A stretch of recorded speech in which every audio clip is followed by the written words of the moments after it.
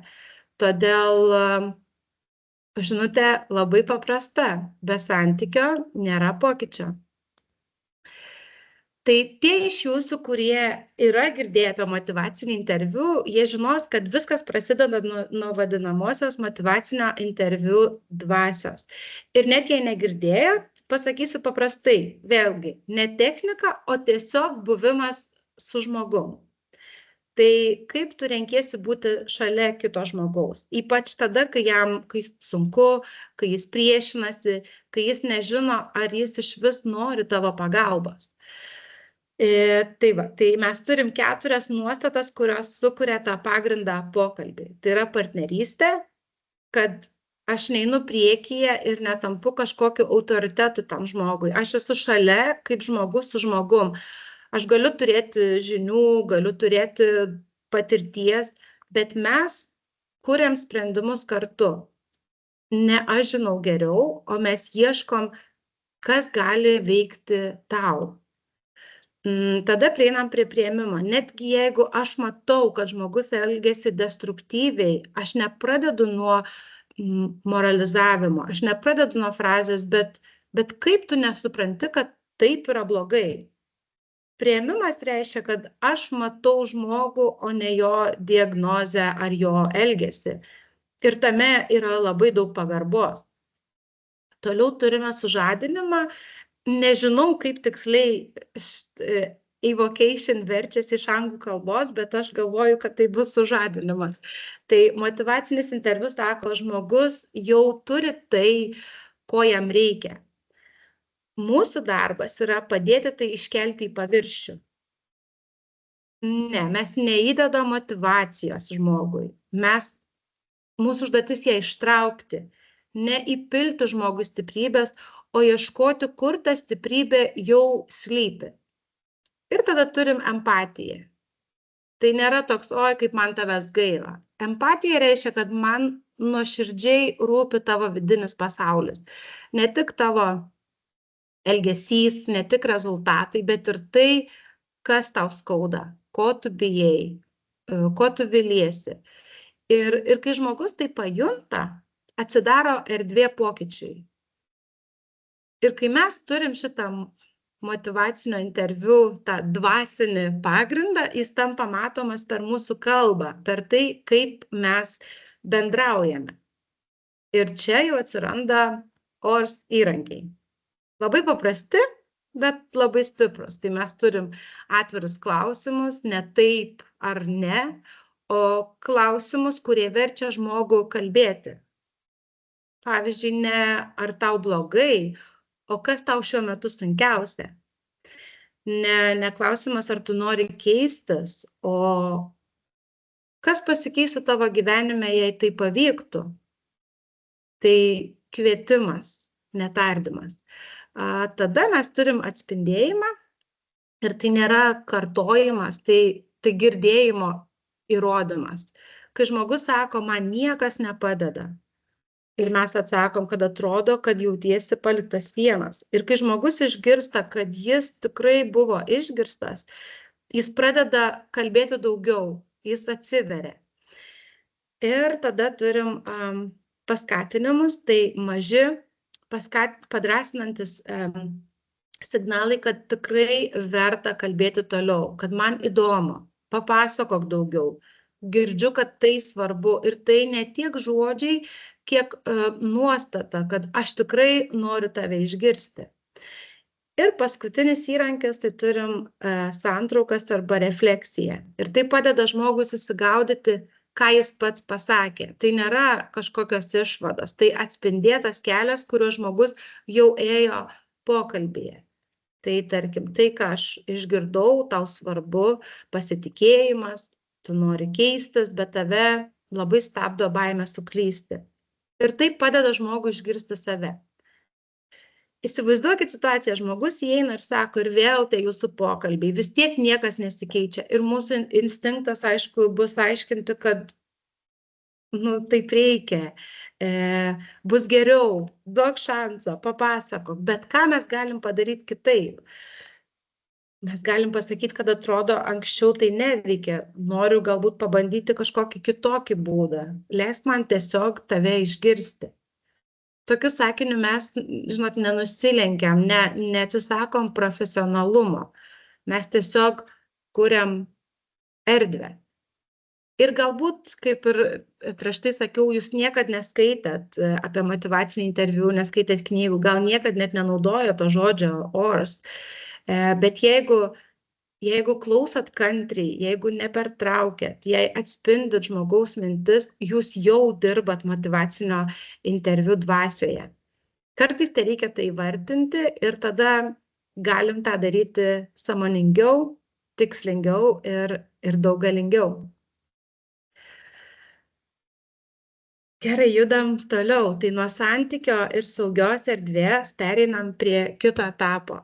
Ir čia labai dažnai įvyksta toks lūžis. Žmogus pradeda kalbėti, santykis jau kuriamas, bet žmogus nebūtinai žino, ko jis nori. Arba skundžiasi, kritikuoja, kad viskas negerai, bet jokio konkretaus noro ar tikslo, tik toks chaosas. Mums kaip specialistams labai norisi tą chaosą kuo greičiau sutvarkyti. Kuo greičiau, ne? Bet jei tą darom už žmogų, jis vėl praranda kontrolę. Tai va, tai jaunas vyras, tarkim, sako, man tiesiog blogai, viskas užkniso.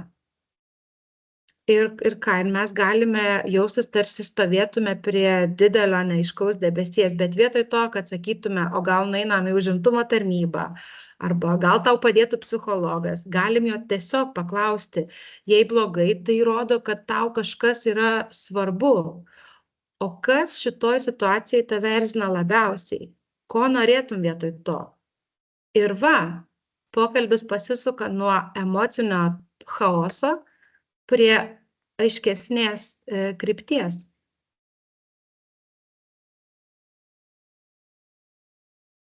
Kai mes kalbam apie tikslus, labai tinka pasitelkti ir coachingo struktūrą. Tai viena universaliausių yra GROW modelis, pirmą kartą aprašytas Johno Whitmoro knygoje Coaching for Performance. Tai GROW tai nėra kažkoks griežtas metodas, o lanksti augimą skatinanti pokalbio struktūra, kurią galim naudoti ir su klientais, ir su grupėmis, ir su komanda, net ir su savim pačiais. Taigi, turime goal, turime tikslą. Tai pokalbio pradžioje svarbiausia ne tik išgirsti žmogaus problemą, bet ir padėti jam suprasti, ko jis iš tiesų nori. Kartais klientas daug kalba, bet niekaip neįvardija, kur link jis eina. Tada padeda tiesiog paprastas kvietimas. O jei vienu sakiniu, koks tavo šio pokalbio tikslas? Ir šitam etape galime klausti įvairių klausimų. Kodėl tau tai svarbu? Kodėl dabar? Koks būtų geriausias įmanomas rezultatas? O kas bus, jei niekas nepasikeis? Ir svarbu nepamiršti, net neįvardintas tikslas vis tiek yra tikslas. Tiesiog jis nėra dar pilnai apibrėžtas. Tada turime reality arba dabartinę situaciją. Tai šitas etapas jis tarsi toks veidrodis. Ne tam, kad mes geriau suprastume situaciją, bet kad žmogus pamatytų, kur jis yra dabar. Kai jis pradeda savo garsiai pasakoti, atsiranda naujų įvairių įžvalgų, kurios anksčiau nebuvo tokios ryškios.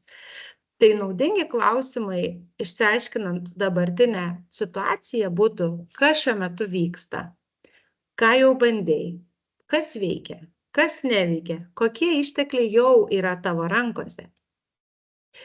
Šitas etapas labai apsaugo mus nuo patarimų dalymo, nes jis leidžia mums išgirsti, ką žmogus jau žino, ką jau bandė ir kas jam neveikia. Tada turim options, obstacles, opportunities, tai turim galimybės ir kliūtis.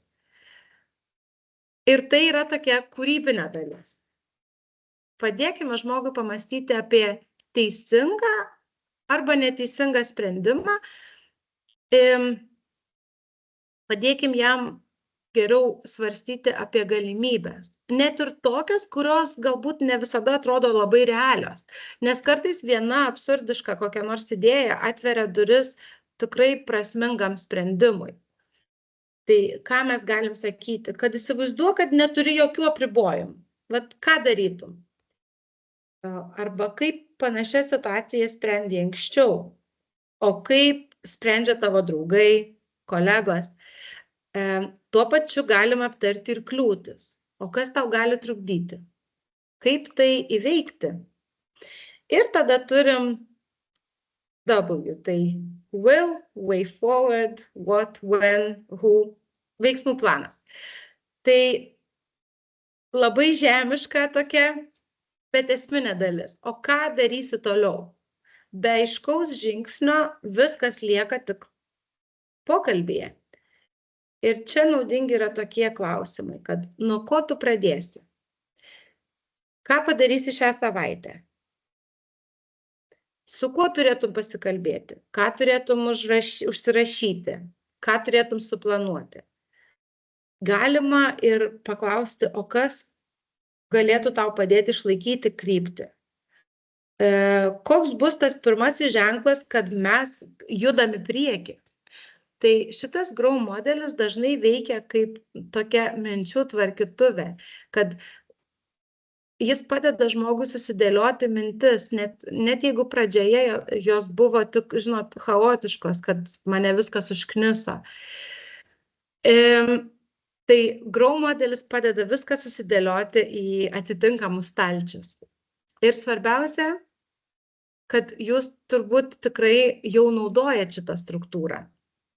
Galbūt ne visas raides, gal nevadina to coachingu, bet kai padedat žmogui suprasti, kur jis yra dabar, ko jis nori, ką jis gali padaryti, jūs tą žmogų vedat nuo pasimetimo link krypties. Pokytis labai retai prasideda nuo atsakymo. Dažniausiai pokytis prasideda nuo gero klausimo. Ir dabar galbūt vienas toks jautriausių momentų pokalbėje, tai kai žmogus pats pradeda girdėti, kad jis nori keistis. Ne kai mes jam sakom, mes jo neįkalbinėjam, o jis pats tiesiog pasako kažką, gal net visai netyčia, kas parodo, kad jame kažkas juda. Tai mūsų darbas yra tai išgirsti ir tai atspindėti. Ir tai vienas iš tų momentų, kuriuos galbūt kartais net ir praleidžiam. Arba net ne tai, kad praleidžiam, bet nesustabdom ir galbūt ne visada įvertinam. Tai šitas momentas yra tai, ką motyvacinis interviu vadina pokyčio kalba. Arba angliškai change talk. Ir tai yra ne mūsų kalba, tai yra žmogaus, su kuriuo mes dirbam kalba. Tai viena galingiausių tų varomojų jėgų pokyčiam. Ir tik kai mes tai pagaunam, pokalbis iš problemų analizės tampa žmogaus stiprybių tyrinėjimu. Tai vienas žmogus pokalbėje gali pasakyti, kad kartą jau buvau susitvarkęs, kai dirbau, bet paskui vėl viskas sugriuvo. Ir čia mes turim dvi kryptis. Viena ir galbūt gan dažna kryptis, mes galim paklausti, o kodėl viskas sugriuvo, ką padarei ne taip. O kita kryptis, motyvacinio interviu kryptis būtų, dirbai, tai vadinasi buvo periodas, kai pavyko. Ir kas tau tada padėjo? Ir šitas klausimas, jis labai sąmoningas dėmesio nukreipimas nuo problemos prie sprendimo šaknų. Ne kodėl, nuo to, kodėl prie to, kaip buvo. Ir jeigu žmogus giliau į tai įsitraukia, jis pats jau savo primena, kad aš galiu tai padaryti. Tai motyvacinė interviu literatūroje pokyčio kalba apibrėžiama kaip bet kokie kliento žodžiai, kurie rodo norą, kurie rodo gebėjimą, priežastis, poreikį ar įsipareigojimą keistis. Ir dažnai tai prasideda labai tyliai. Tarsi toks tarp kitko sakinys. Pavyzdžiui, norėčiau, kad būtų kitaip. Buvau susijėmęs kažkada. Gal dar kada pabandysiu. Kai dirbau, jaučiausi geriau. Bet svarbiausias momentas čia yra tai, kad mes turim tai išgirsti. Bet ne tik išgirsti. Mes turim ir pastebėti, tai yra nesusitelkti vien į problemą. Mes turim atspindėti, ne? Tai mes turim paversti tai aiškesniu, stipresniu sakiniu. Mes turim sustiprinti tai, ką žmogus pasakė, pakviesti žmogų pasigilinti, kaip tai buvo, kas tau padėjo. Tai toks refleksinis klausimas sukuria erdvę žmogui susitikti su savo sėkme. Ir netgi jei tai buvo trumpas momentas, jis jau buvo. Tai vienas iš motyvacinio interviu principų sako, kad pokytį sukuria ne specialistas, pokytį sukuria žmogus, kuris jį įsivaizduoja. Ir kai žmogus girdi save sakant, aš jau buvau ten, man tai kažkada pavyko, jo vidinis balsas pasidaro toks stipresnis nei visos tos išorinės abejonės. Ir tai yra tas momentas, kai nebe mes žmogų vedam, o jis pradeda judėti pats. Ir dažnai, kai išgirstam šviesią mintį, labai natūraliai gali atsirasti tie klausimai, kad, kodėl tada nepavyko to išlaikyti. Tai gal tada reikia daryti tą patį. Bet kai žmogus dar tik užuodžia tą galimybę keistis, svarbu nespausti, o leisti jam įsigilinti. Ir nereikalauti kažkokio pokyčio plano iškart. Tiesiog leisti jam pabūti su ta mintim, kad aš kažkada galėjau, gal galiu ir vėl. Tai motyvacinio interviu pozicija čia labai paprasta. Ne tu sukuri motyvaciją, bet tu padedi ją iškelti į paviršių. Ir kai žmogus pradeda išgirsti savo norą, gebėjimą, ketinimą, svarbiausias darbas yra padaryti tą pokalbio momentą aišku, ryškų ir saugų. Nes kartais žmogus per visą kritiką, diagnozes, nesėkmes, jisai tiesiog galbūt nebegirdi, kad jis vis dar nori pokyčio. Ir kai jis pasako kažką teigiamo, o tu tai pastebi ir atspindi, tai gali tapti pokyčio pradžia. Tai va, tai ta pokyčio kalba dažnai pasirodo tokia tarsi tarp kitko, tarp eilučių. Ir būtent tada, kai mes ją ištraukiam iš to šešėlio į šviesą, žmogus gali ją išgirsti garsiai ir patikėti tuo, ką jis pasakė. Ir tai gali būti tas posūkio taškas pokalbyje, gyvenime, sprendime. Tik nereikia būti greitu, reikia būti jautriu. Ir kartais geriausia, ką gali padaryti specialistas, tai neduoti atsakymą, o atspindėti klausimą, kurį žmogus pats išdrįso savo ištarti. Taip, tai šita dalis apie situacijas, kurias turbūt visi esam patyrę.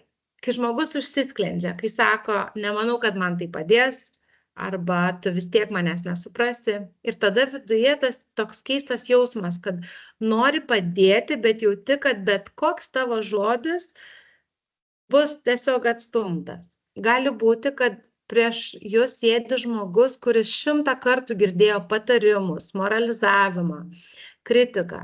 Gali būti, kad jam jau buvo labai daug kartų sakyta, ką jis turi keisti, ką turi daryti teisingai. Ir galbūt dabar jis vis dar pas jūs ateina, bet atsineša tą vienintelį likusį ginklą, tai pasipriešinimą. Tai va, tai labai reali situacija gali būti, kai žmogus mums sako, kad tu manęs nesuprasi, tu nežinai, ką aš perėjau. Ir viskas galbūt viduj, iš vidaus galbūt jūs norite atsakyti, kad, bet aš stengiuosi suprasti. Aš juk su tuo dirbu, man rūpi, bet ar tai padeda? Vietoj to galima pabandyti pasakyti, kad tiesiog pasakyk, kas šiandien tau sunkiausia. Aš nesakysiu, kad aš žinau, bet galbūt pabandysiu suprasti. Ir žinot, kartais tas vienas sakinys, jis gali padėti nuimti tą spaudimą, kad žmogus gali nebesijausti tarsi teisme ir jis gali būti savim, be gynybos. Ir dažnai pasipriešinimas sužadina mūsų pačių žodžiai, net jei mes turim pačius geriausius ketinimus. Pagalvokit, kaip dažnai sakom, kad tu vėl taip darai, reikia norėti keistis. Ir galim net nesuprasti, kad tokiom frazėm mes uždarom tas duris.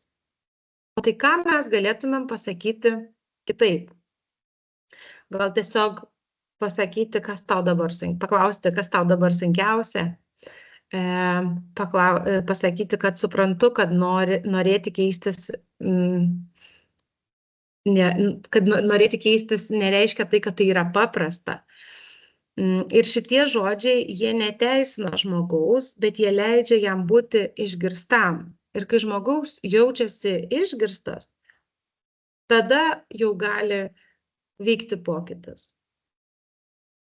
Todėl dabar noriu pakviesti jūs šiek tiek sustoti ir pagalvoti, kurias frazes jūs sakot iš įpročio, kurių galėtumėt galbūt nebesakyti. Ką verta būtų galbūt perrašyti ir ne dėl to, kad tai neteisinga, o dėl to, kad tai tiesiog neveikia. Tuoj palaukit, aš vėl išmesiu jum. Va.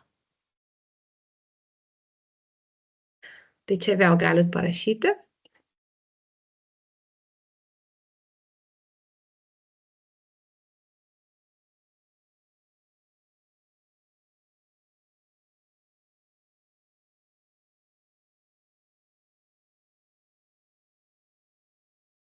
Nežinau, ar jums išmetė, ar neišmetė.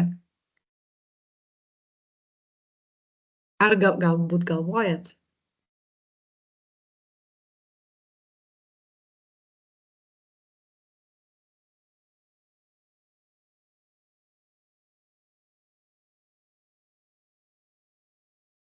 Kodėl? Aš suprantu, aha.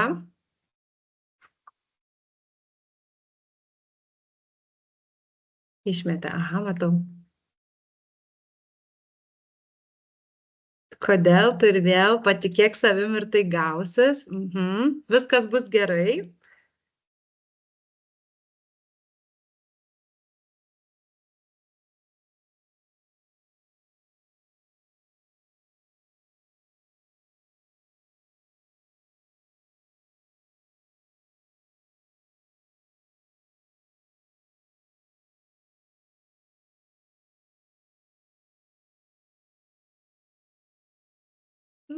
Aha, dar matau, čia atsirado dar. Aha, viskas bus gerai.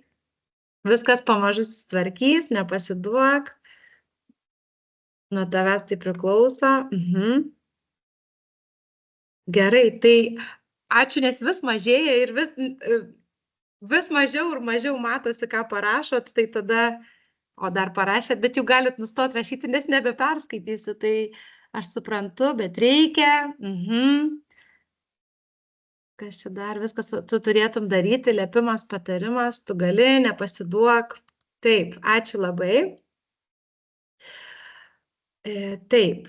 Tai va, tai kartais atrodo, kad žmogus prieš mus užsisklendęs, bet galbūt iš tiesų jis vis dar čia tik todėl, kad jis vis dar tikisi, kad kažkas pabandys jį suprasti tiesiog kitaip. Ir nespaudžiant, netaisant, nemokant, o tiesiog būnant su juo ramiai, žmogiškai.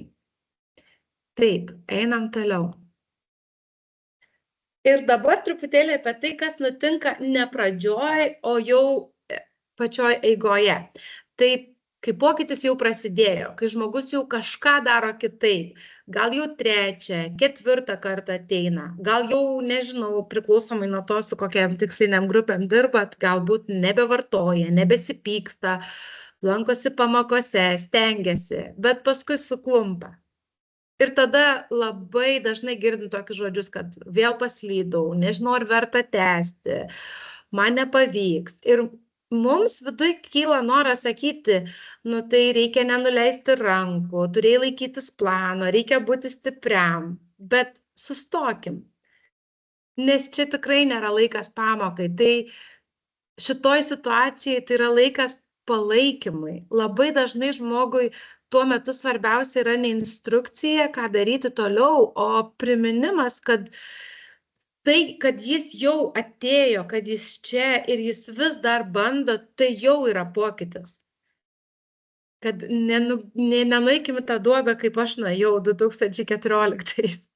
Tai va, tai kartais užtenka pasakyti, kad žiūrėk, tu jau čia, jau tai yra pokytis, ne? Ir toks sakinys, jisai nekaltina, netaiso, nespaudžia žmogaus, jis tiesiog pastebi pastangą. Ir kartais tai tiesiog yra viskas, ko žmogui tuo metu reikia, kad jis nenustotų judėti į priekį.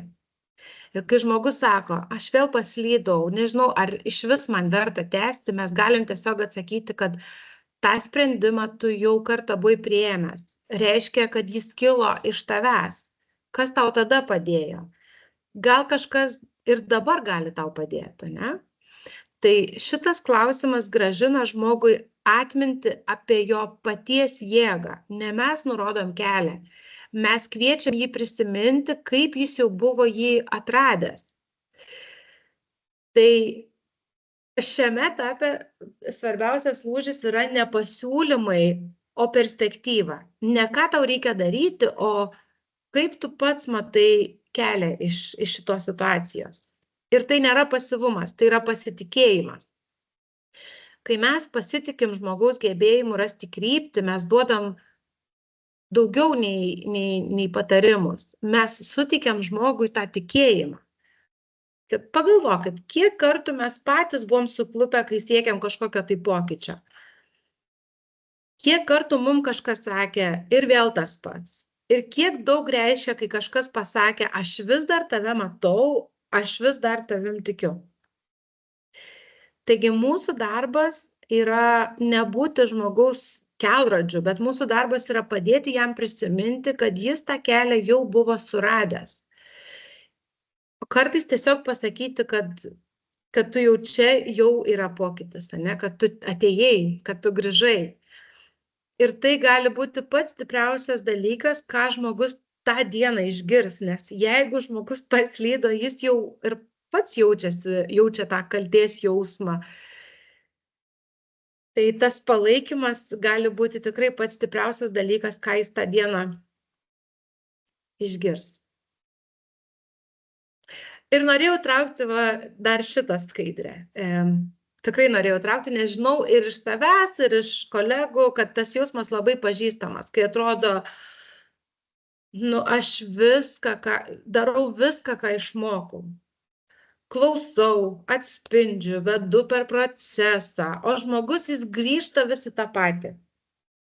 Gal net pradedam galvoti, tai gal tai neveikia, o gal blogai darau aš. Ir čia labai svarbu sustoti ir sau pasakyti, kad aš dirbu ne vakuume. Mūsų darbas yra, nežinau, galbūt 1 valanda per savaitę, kartais galbūt net ir mažiau. O žmogus visas likusias 167 valandas gyvena realybėje, gyvena priklausomai nuo to, su kokiais žmonėm jūs dirbat, gyvena galbūt tarp skolų, smurto, kaltės, alkoholio, baimės, depresijos, vienatvės, vaikų rėkimo, institucijų spaudimo, nežinomybės. Tai net jei mes atrodo, kad padarom viską pagal vadovėlį, pokytis gali tiesiog nesusisėdėti. Ir ne todėl, kad metodas neveikia, o todėl, kad žmogus šiuo metu gyvena gyvenimą, kuriame tiesiog galbūt jam visko yra per daug. Ir pokytis jis neįvyksta nuo vienos geros frazės, jis neįvyksta per vieną savaitę. Bet kas vyksta, tai erdvė, kurią mes sukuriam. Tai tą 1 valandą per savaitę žmogus gali nebijoti būti išklausytas, nejausti spaudimo, jaustis matomas, jaustis girdimas ir išgirsti, kad netgi jeigu jis ir paslydo, jis gali tęsti toliau. Ir žinot, mokslas sako, būtent tokiom sąlygom atsiranda tas vidinis pokytis. Ne tada, kai žmogų kažkas verčia keistis, o tada, kai jis pats sau leidžia galvoti, kad gali būti kitaip. Todėl jeigu kada pagalvosit, kad aš viską darau taip, kaip reikia, bet žmogus vis tiek nesikeičia, priminkit savo, kad galbūt jis dar nepasiruošęs eiti, bet galbūt jis jau atsuko veidą į tą pusę, ne? Gal jau žiūri į tą pusę. Ir tai jau yra pradžia. Tai mūsų darbas ne įtikinti, o išbūti. Ne pakeisti žmogų, o būti su juo tol, kol jis pats norės keistis. Ir net jeigu rezultatas dar neatėjo, jūs jau dirbat labai svarbų darbą. Trumpai taip pat noriu pristatyti ir pasidalinti su jumis vienu labai aktualiu patikrintų metodų rinkiniu, kuris gali realiai praturtinti jūsų darbą. Tai Recover metodų rinkinys, sukurtas pagal tarptautinį projektą ir jis yra skirtas tiems, kurie dirba su žmonėm patyrusiais įvairius sunkumus, priklausomybės, socialinę atskirtį, įvairius emocinius išgyvenimus, nepriklausomai nuo to, ar jie jau pasiruošę padėti kitiem, ar dar žengia pirmuosius pokyčio žingsnius. Ir šie metodai, jie nėra teorija, tai tikri praktikoje išbandyti metodai, kuriuos mes taikome dirbdami su jaunimu, priklausomais asmenim, ilgalaikiais bedarbiais, socialinės rizikos šeimom, žmonėmis patyrusiais smurtą, asmenimis, kurie dar tik ieško motyvacijos pokyčiams. Ir rinkinys jisai negimė šiaip savo. Atlikome tyrimą 5 skirtingose Europos šalyse ir tyrimas parodė, kad daugeliui specialistų trūksta aiškių, struktūruotų metodų, trūksta priemonių, kurios gali padėti palaikyti ne tik tokį trumpalaikį pokytį, bet ir ilgalaikį pokytį, įrankių, kurie įgalina žmonės augti, pasitikėti ir galbūt net padėti kitiem. Tai būtent šitas spragas ir siekiam užpildyti šituo metodų rinkiniu. Tai šitas metodų rinkinys skirtas socialiniam ir jaunimo darbuotojam, NVO darbuotojam, švietėjam, psichologam ir net patiems sveikstantiem ar pokyčio ieškantiem asmenim. Tai ką šitam metodų rinkiny jūs rasit, tai ten yra 7 praktiniai moduliai su metodais tokiom temom kaip elgesys ir mokymasis, atkryčio prevencija, coachingo įgūdžiai, bendruomenės įtraukimas, stiprybių atpažinimas, motyvacija ir labai daug įvairių temų. Tai kiekvienas modulis yra labai konkretus, pritaikomas darbe čia ir dabar. Tai kiekvienas modulis turi ir aišku įvadą, visus veiksmų žingsnius, refleksijos ir diskusijų klausimus, užduotis, kurias galima naudoti tiek individualiai, tiek darbe su grupėmis. Tai tinka tiek savarankiškam darbui, komandiniam darbui, tinka mokymam. Ir netgi jeigu jūsų klientai šiuo metu nėra pasiruošę padėti kitiem, šitie metodai tinka bet kuriam pokyčio etapui. Tai metodai padedantis augti, atpažinti tą vidinį potencialą ir tiesiog žengti toliau. Tai tikiu, kad kažkas iš šito rinkinio tikrai pravers jūsų darbę.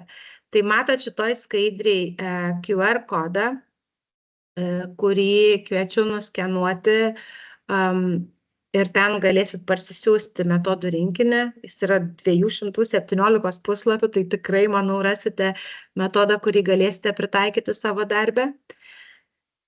Tai va, tai tikiuosi nusiskenavot ir einam toliau. Tai kai kurie iš jūsų dabar turbūt pagalvos, nu va, kaip viskas gražiai supakuota į skaidrės, bet realybėje viskas daug sunkiau. Ir galbūt jūs būsit ir teisūs. Tai šita valanda, kaip ir sakiau, jinai buvo apie tai, nebuvo apie tai, kad dabar viskas taps paprasta. Ji buvo apie tai, kad mes turim įrankių. Ir nors kurie galbūt ir nelabai dideli, bet jie gali sukurti didelį pokytį, jeigu naudojami jautriai, nuosekliai ir žmogiškai.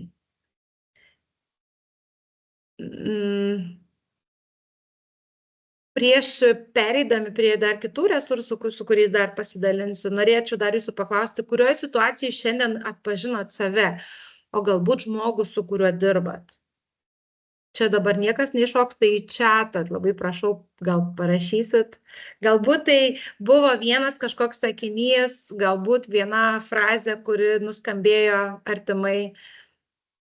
Ir jeigu taip, tai jau kažkoks pokytis, ne? Ir mes galim, kai kažką atpažįstam, mes jau galim kažką keisti.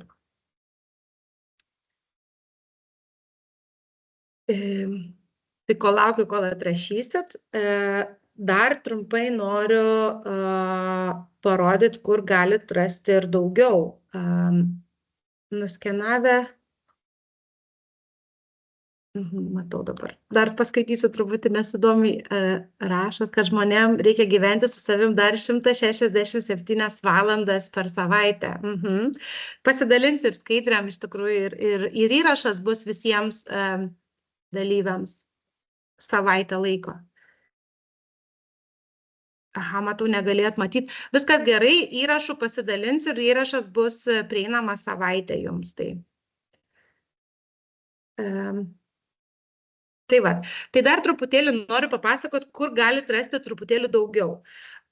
Nuėję į puslapį www.akademija.auk.lt rasite 5 nemokamus modulius, rasite vaizdo įrašus, užduotis, testo klausimus ir rasite vadovą, kaip pritaikyti motyvacinį interviu ir coachingą savo darbę.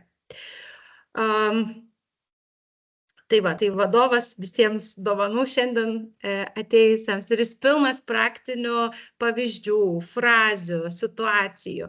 Akademija AUK puslapyje rasite ir mini tą mokymų kursą. Jeigu norėsite viską pažvelgti sistemingai ir struktūruotai, tai va čia turite galimybę tai padaryti savo tempu ir nemokamai.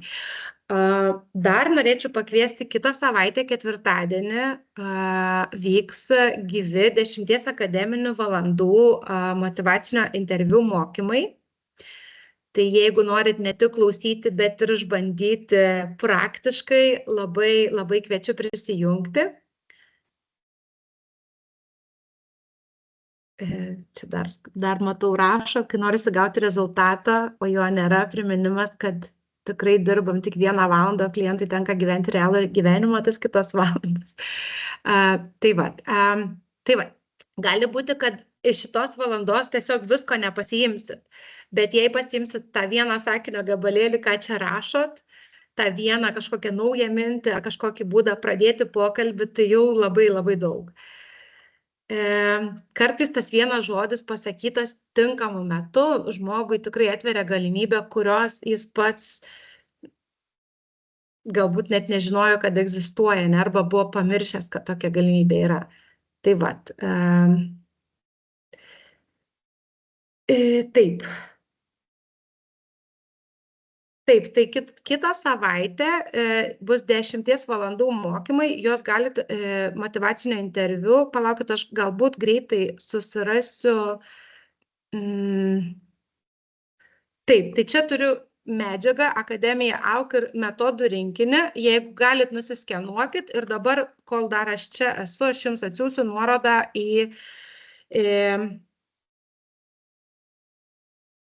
kur galite užsiregistruoti į mokymus. Gerai, tuoj minutėlę surasiu.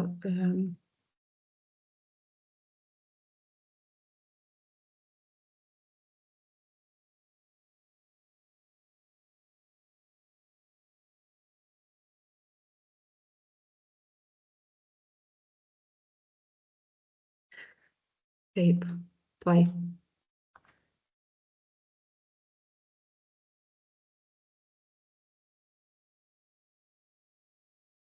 Gal aš jums tiesiog čia įmesiu į chatą, parašysiu tą nuorodą.